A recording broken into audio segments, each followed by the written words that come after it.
বেনামাজির জানাজা কে পড়াবে? বেনামাজির জানাজাই নাই, পড়াইবো কে আবার? লা ইউসাল্লা আলাইহি। সৌদি আরবের উলামারা বিল ইত্তেফাক এই মাসালা পাশ করে রেখেছেন যে যে বেনামাজি তার 10টা শাস্তি সৌদি আরবে রাষ্ট্রীয়ভাবে। একটা হলো, 1 নম্বর হলো বেনামাজি অমুসলিম, 2 নম্বর বেনামাজির কোনো জানাজা নাই, 3 নম্বর বেনামাজি মুসলমানের কবরস্থানে দাফন হওয়ার কোনো যোগ্যতা রাখে না, 4 নম্বর বেনামাজি জবাকৃত পশু হারাম, 5 নম্বর বেনামাজি নিজের মেয়েকে নিজে বিয়ে দিতে পারবে না, বিয়ের গার্ডিয়ান হতে পারবে না। সে বেকুব, সে কিসের গার্ডিয়ান হবে? বুঝেন না? এইভাবে 10টা শাস্তি রাষ্ট্রীয়ভাবে তৈরি করা আছে সৌদি আরবে। এই জন্য সৌদি আরবে যত খারাপই হোক মানুষ, সালাত ঠিক মতো তারা পড়বে।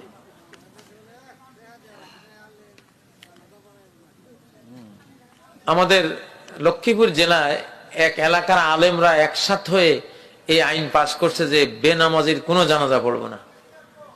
তো ওনাদের একটা মসজিদ, সে মসজিদে মুসল্লি হয়তো ফজরে 3 জন 4 জন, বুঝেন না?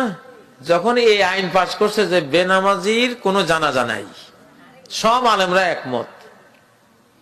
এখন সেই মসজিদে মসজিদ ভরে, বারান্দা ভরে, সামনের মাঠ ভরে, সুপারি বাগান পর্যন্ত যায় মুসল্লি। যে জানাজা দিত না, সর্বনাশ।